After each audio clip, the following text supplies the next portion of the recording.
Hi hello welcome back to the channel. This is Raviteja, you're watching city drive world. Dear friends, ఈ రోజు మనతో పాటు జగదీష్ గారు ఉన్నారు. వారి కార్ యొక్క ఓనర్షిప్ రివ్యూ అనే ఎక్స్పీరియన్స్, అంటే వారి యొక్క కార్ యొక్క ఓనర్షిప్ ఎక్స్పీరియన్స్ ని మనతో పాటు షేర్ చేసుకోవడానికి వారు యూజ్ చేస్తున్న car Tata Altroz diesel XM అండి. జగదీష్ గారు, ఈ వెహికల్ మీరు ఎప్పుడు పర్చేస్ చేశారు? లాస్ట్ ఇయర్ జూన్ అండి. లాస్ట్ ఇయర్ జూన్ అంటే ఆల్మోస్ట్ మనకు 7 to 8 months అవుతుంది. 8 months. Okay, odometer reading 24,000 kilometres తిరిగారు. ఈ 24,000 కిలోమీటర్స్ తిరిగారంటే ఖచ్చితంగా ఈ వెహికల్ ఉన్న ప్రోస్ అండ్ కాన్స్ అనేది అయితే మీకు ఒక క్లారిటీ ఉంటుంది. అండ్ దీనికి సంబంధించి నేను వాక్ రౌండ్ వీడియో అయితే చేయనండి, ఆల్రెడీ దీనికి సంబంధించిన వీడియో అయితే చేశాను. అండ్ వారి యొక్క ఓనర్షిప్ ఎక్స్పీరియన్స్ అయితే ఉందో దాన్ని మాత్రమే నేను ఇవాళ మీతో పాటు షేర్ చేసుకోవాలని చెప్పేసి అనుకుంటున్నాను. ఫస్ట్ ఆఫ్ ఆల్, ఇదే వెహికల్ మీరు చూస్ చేసుకోవడానికి ఏమైనా రీజన్స్ ఉన్నాయా అండి జగదీష్ గారు? సేఫ్టీ అండి. Safety first priority, safety. కూడా నాకు కొంచెం వెహికల్ డైలీ రన్నింగ్ ఎక్కువ ఉంటుంది, దానివల్ల డీజిల్కి వెళ్ళారు. అండ్ కంఫర్ట్ అండ్ కన్వీనియన్స్ అనేది చాలా బాగుంటుంది. ఓకే, 5 members కంఫర్టబుల్ గా జర్నీ చేయొచ్చు. It's not 4-seater, this is perfect 5-seater గా. పంచ్ మళ్ళీ మీకు 4-seater. మీరు 1000 kilometers నాన్ స్టాప్ గా 5 members కూర్చొని వెళ్ళినా కూడా ఎట్టి పరిస్థితుల్లో కూడా స్ట్రెస్ అనేది ఫీల్ అవ్వరు. ఇంకా ఈ కార్ గురించి ప్రోస్ ఏం చెప్తారు మీరు? మైలేజ్ ఓకే, ఎంత వస్తుందండి సిటీలో? 18 అది డ్రైవింగ్ మీద డిపెండ్ అంటే 18 to 20, 80 అయితే కంపల్సరీ 18 వస్తుంది మీకు. Then what about highways? 25. 80 to 100 maintain చేసి. ఆల్ట్రోజ్ డీజిల్ వెహికల్ అండి, పెట్రోల్ వెహికల్ కాదు. మీకు ఈ పాటికి ఐ థింక్ మీరు ఒక 2 సర్వీసెస్ అయితే కంప్లీట్ చేసేస్తుంటారు, పెయిడ్ సర్వీసెస్. 1 అయ్యిందండి, ఇంకా 1 అయిపోయి ఉంటుంది. ఓకే, ఎంత వచ్చిందండి ఖర్చు? సెకండ్ ఫస్ట్ అయితే 4,500. అది మనకు ఫ్రీ సర్వీస్ ఉంటుంది.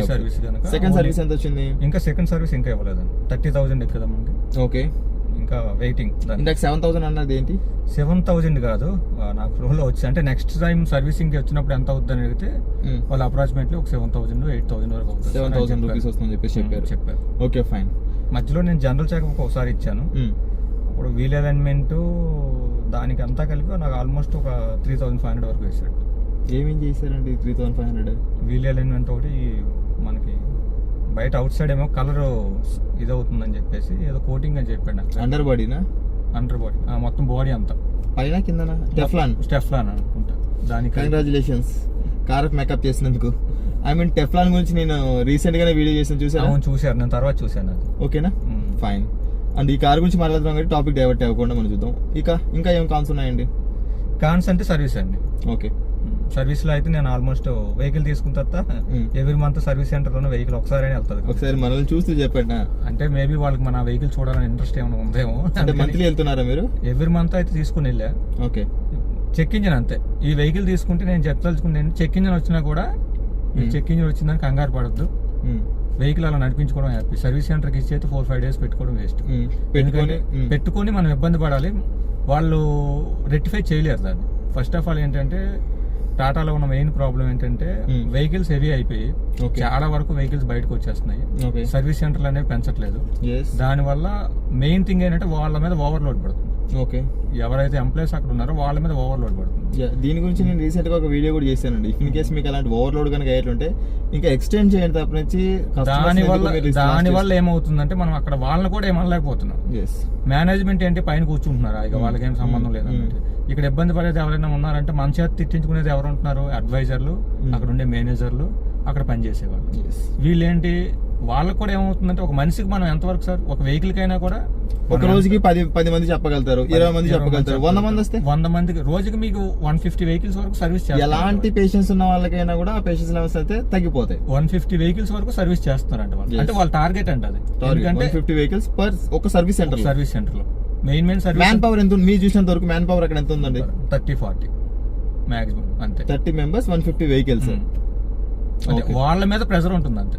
అంటే 100 to 150 30-40 అంటే ఇక్కడ మనకు ఫీల్డ్ లోకి దిగిన వాళ్ళు ఉంటారు. ఓన్లీ స్కిల్ మనకు లోపల సర్వీస్ సెంటర్ లో చేసేవారు. ఈ సర్వీస్ అడ్వైజర్ వీళ్ళంతా చూసుకుంటే ఒక 60-70 వరకు ఉంటారు మొత్తం. 60-70 ఇక్కడ మనకు ఓన్లీ వెహికల్ సర్వీస్ చేసే వాళ్ళు మాత్రం ఒక 30 members దాకా 30 members వరకు ఉంటారు టెక్నికల్ గా అంతా. అంటే ఇక్కడ వచ్చిన ఇంకొక ఇబ్బందికరమైన విషయం అంటే నాకు వెళ్ళినప్పుడు చెక్ ఇంజిన్ ఎందుకు ఇన్ని రోజులు పడుతుందంటే వాళ్ళు చెప్పిన సజెషన్ ఏంటంటే, సార్ మా దగ్గర ఒక 2-3 ల్యాప్టాప్సే ఉన్నాయి, అవి స్కానింగ్ ఒకదానికి స్కానింగ్ పెట్టామంటే మేము ఒక హాఫ్ డే అనేది తీసుకోవాలి. ఇక్కడ హైదరాబాద్ వైజాగ్ అండి? హైదరాబాద్ లో. హైదరాబాదే మెయిన్ సెంట్రల్ అండి, పేరు అయితే నేను చెప్పను. అంటే అన్ని సర్వీస్ సెంటర్లకి పాపం అలానే ఉంది. ఓకే, వాళ్ళ దగ్గర ల్యాప్టాప్స్ అనేవి ప్రాపర్ గా లేవండి.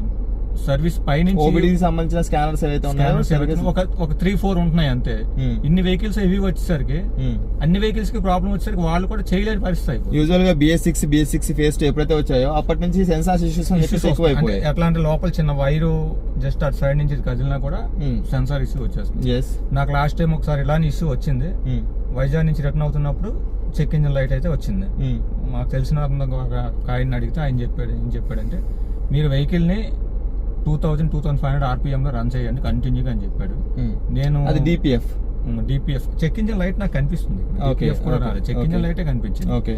అయితే నేను ఆల్మోస్ట్ కంటిన్యూగా కూడా 4th గేర్ లోనే 80-90 స్పీడ్ మెయింటైన్ చేసుకుని వచ్చాను.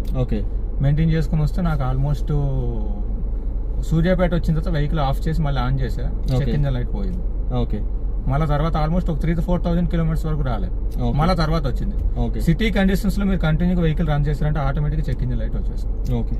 అది ఇంకా సర్వీస్ కాకుండా సర్వీస్ ఐ మీన్ మీరు ఎక్కువ మెయిన్ ఇన్ఫో సిస్టమ్ రీసెంట్ గా నాకు జరిగిన ఇన్ఫోటైన్ సిస్టమ్ నాకు ప్రాబ్లం వచ్చింది. యాక్చువల్ గా సడన్ గా ఆఫ్ అయిపోయింది అది.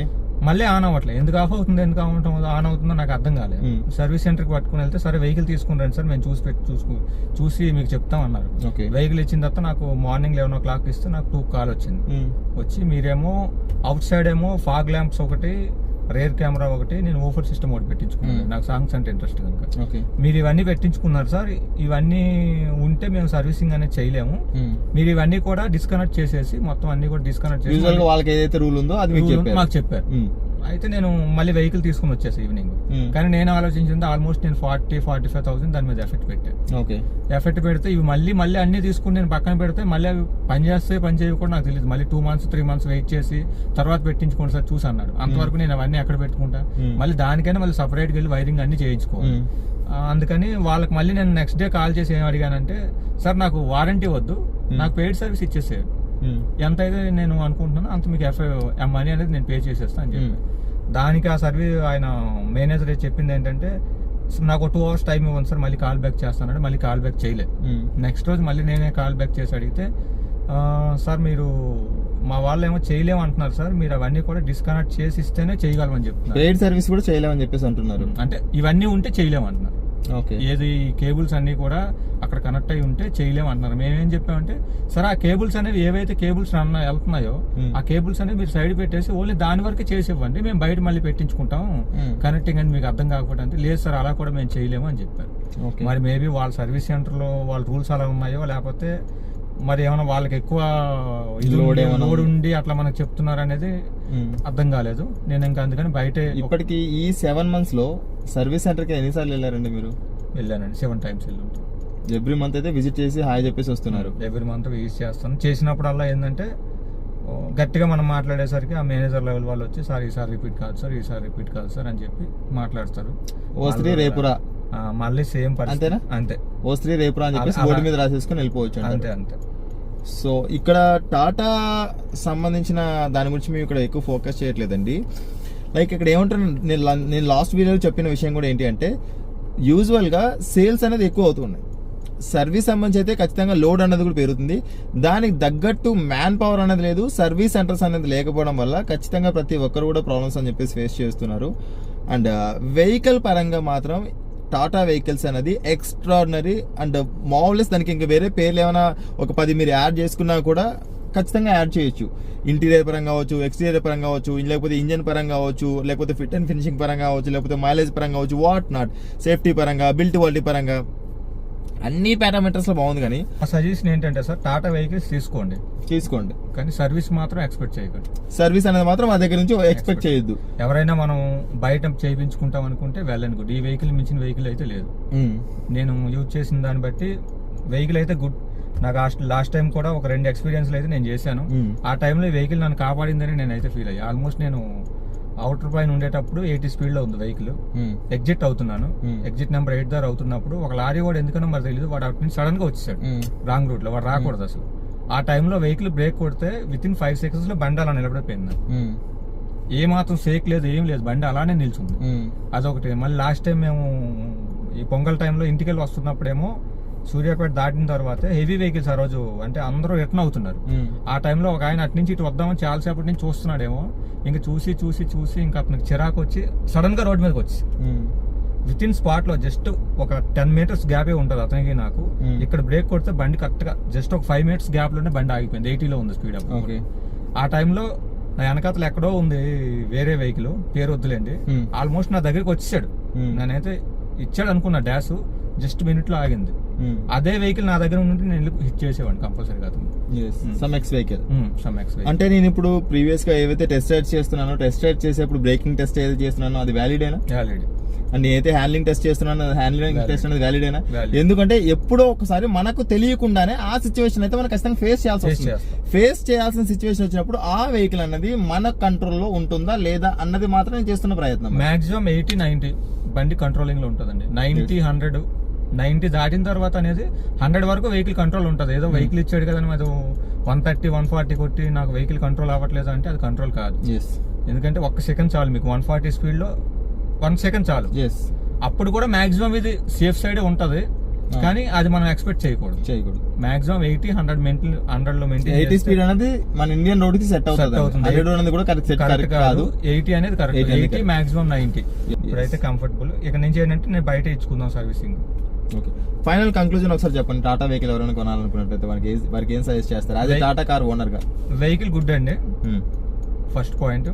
డీజిల్ లో ఆల్ట్రాస్ కి వెళ్ళాలనుకుంటే మాత్రం చెక్ ఇంజిన్ లైట్ గురించి అయితే మర్చిపోండి. Okay. Servicing not only Altroz, any diesel vehicles. అంటే ఇప్పుడు డీజిల్ వెహికల్స్ టాటా వెహికల్ లో నెక్సాన్ ఈ రెండింటి ఆ ప్రాబ్లం అయితే కంపల్సరీగా వస్తున్నాయి డీజిల్ వెహికల్స్ కి. పెట్రోల్ అయితే చెక్ ఇంజిన్ లైట్ అయితే నాకు తెలిసి అయితే ఎవరి దగ్గర రావట్లేదు. సర్వీసింగ్ పరంగా అయితే మేము బయటనే చేయించుకుంటాం అన్న కాన్ఫిడెన్స్ ఉంటేనే వెహికల్ తీసుకోండి. మళ్ళీ నేను ఖచ్చితంగా నాకు సర్వీస్ షోరూమ్ వల్ల నాకు సర్వీస్ సరిగా ఇవ్వట్లేదు అని చెప్పేసి ఎవరైతే అలకలో అవన్నీ బొబ్బులు పెట్టారంటే మాత్రం ఖచ్చితంగా మానసికంగా ఇబ్బంది పడతారు. కూడా వాళ్ళు చివరికి వచ్చేసరికి ఒకటే చెప్తారు, సార్ మళ్ళీ రిపీట్ అవ్వదు. ఇదే ఆన్సర్ చెప్తారు, మళ్ళీ రిపీట్ అవ్వదు సార్, ఈసారికి చూడండి అని అంటారు. మనం ఇంకా అక్కడ ఏం చేయలేం. వెహికల్ తీసుకున్న తర్వాత ఏంటంటే మనం బయట చేయించుకోవాల్సిందే సర్వీసింగ్. దాని గురించి మనం ఎంత ఇబ్బంది పడినా ఎన్నిసార్లు అనుకున్నా కూడా అంత వేస్ట్. ఇది ఉన్న ఫ్యాక్ట్. నేను ఫేస్ చేశాను కనుక. ఓకే. వెహికల్ అయితే గుడ్. ఈ ప్రైస్ లో ఈ వెహికల్ అనేది ఆల్మోస్ట్ వెహికల్ డ్రైవ్ చేస్తున్నప్పుడు కూడా మనం కొంచెం హెవీ బడ్జెట్, ఎక్కువ బడ్జెట్ పెట్టి బ్రాండ్ వెహికల్ రన్ చేస్తే ఎలా ఉంటుందో ఆ ఫీల్ అయితే ఉంటుంది వెహికల్. అదైతే కంఫర్టబుల్ గా ఫీల్ అవుతాం. బ్యాక్ సైడ్ కూడా మంచిగా 5 మెంబర్స్ 3 మెంబర్స్ కూర్చొని కంఫర్టబుల్ గా కూర్చుంటారు. బూట్ స్పేస్ కూడా చాలా బాగుంది. రిమైనింగ్ అంతా అయితే ఏంటంటే ముందు ఫాగ్ మన లైటింగ్ అయితే మాత్రం నైట్ టైం అయితే కొంచెం డల్ ఉంటుంది. సో రెడ్ ఫ్రెండ్స్, ఇది మనకు జగదీష్ గారు వారి కార్కి సంబంధించిన ఓనర్షిప్ ఎక్స్పీరియన్స్ అనేది 7 months లో ఆల్మోస్ట్ 24,000 కిలోమీటర్స్ డ్రైవన్ చేసిన తర్వాత. అండ్ వెహికల్ పరంగా ఎక్స్ట్రాడినరీగా ఉంది. ఒక సర్వీస్ పరంగా మాత్రం నేను మెంటల్ ప్రెజర్ అని చెప్పేసి వెహికల్ తీసుకున్న తర్వాత తీసుకున్నాను. అండ్ ఇప్పుడైతే నేను అలవాటు పడిపోయానని చెప్పేసి చెప్తున్నారు. అండ్ దీని పరంగా మనకు అర్థమైంది అనేది ఏంటి అంటే టాటా వారి సర్వీస్ అనేది ఇంకా కూడా ఇంప్రూవ్ అవ్వాలి. మేబీ అయ్యే ఛాన్సెస్ అనేది కూడా ఇప్పుడైతే మనకైతే కనిపించట్లేదు. If in case Tata vehicle కనుక ఎవరైనా తీసుకోవాలనుకున్నట్టయితే ఖచ్చితంగా రికమెండ్ చేస్తాం ఇద్దరము కూడా. ఆయన రికమెండ్ చేస్తారు, నేను కూడా రికమెండ్ చేస్తాను. బికాస్ ఆఫ్ ఉన్న పారామీటర్స్ని బట్టి సర్వీస్ని మాత్రం మీరు సర్వీస్ సెంటర్లో కాకుండా బయట చేయించుకుంటే మేబీ మీకు నియర్ గా ఉన్న సర్వీస్ సెంటర్ మంచిగా చేస్తున్నాను అనుకోండి, అక్కడ చేయించుకోండి. సజెషన్ ఏం చెప్దాం అనుకుంటున్నాను అంటే వెహికల్ తీసుకోవాలంటే టాప్ ఎండ్ తీసుకోండి, మిడ్ వేరియంట్లు తీసుకోవద్దు. దట్స్ వాట్ ప్రతిసారి కూడా నేను అదే చెప్తాను. నా ఎక్స్పీరియన్స్ కొద్ది నేను చెప్పేది ఏంటంటే డబ్బులు లేకపోతే ఎక్స్టెండ్ చేసుకోండి, లేకపోతే టియాగోకి వెళ్ళిపోండి. ఇప్పుడు ఒక 8 lakhs ఉన్నదని టాప్ అండ్ టియాగోకి వెళ్ళిపోండి. లేదు అంటే డీజిల్ కాకుండా పెట్రోల్ లో దీంట్లో ఒక 11 lakhs పెట్టి పెట్రోల్కి వెళ్తుంది, టాప్ ఎండ్ వచ్చేస్తుంది. అంతేగాని మిడ్ వేరియంట్ తీసుకుంటే మాత్రం మీరు బయట సైడ్ అవుట్ సైడ్ ఫిట్టింగ్ చేశారు అంటే కంపల్సరీగా షోరూమ్ వాళ్ళు అయితే ఏది లేకపోతే దాన్నే హైలైట్ గా చూపించేసి మీకు ఇబ్బంది పెడతారు. అది మాకెందుకు వస్తుందిలే, మేము చేయించుకుంటాంలే, బయట ఏం చేసిన తర్వాత ఏం రావులే, మా వెహికల్ ఎందుకు వస్తుంది అని అనుకుంటాము. కానీ వచ్చిన తర్వాత అయితే ప్రాబ్లం అయితే ఫేస్ చేస్తాం. తీసుకుంటే టాప్ ఎండ్ తీసుకోండి, లేకపోతే ఇంకా ఉన్న వెహికల్ అలా వాడుకోండి అంతే, బయట సైడ్ అవుట్ సైడ్ ఫిట్టింగ్ ఏమి చేయించుకోకుండా. రైట్. సో రైట్ ఫ్రెండ్స్, ఇది ఇవాళ వీడియోలో. ఈ వీడియో కనుక మీకు నచ్చట్లయితే లైక్ చేయండి, అదేవిధంగా మీ ఫ్రెండ్స్ అండ్ ఫ్యామిలీ మెంబర్స్కి షేర్ చేసుకోండి. అండ్ మీరు కూడా మీ కార్ యొక్క ఓనర్షిప్ ఎక్స్పీరియన్స్ షేర్ చేసుకోవాలనుకున్నట్లయితే కనుక ఇక్కడ స్క్రీన్ పైన కనిపిస్తున్న ఈ వాట్సాప్ నెంబర్కి లేదా డైరెక్ట్గా మీరు నాకు కాల్ చేసుకొని నన్ను అప్రోచ్ అవ్వచ్చండి. And thanks for watching. Bye seat belt ధరించండి, హెల్మెట్ ధరించండి, సురక్షితంగా ప్రయాణించండి, ఆమ్లెన్స్ దారి కూడా మాత్రం మర్చిపోదు. Please don't drunk and drive. బోలో భారత్ మాతాకి జై.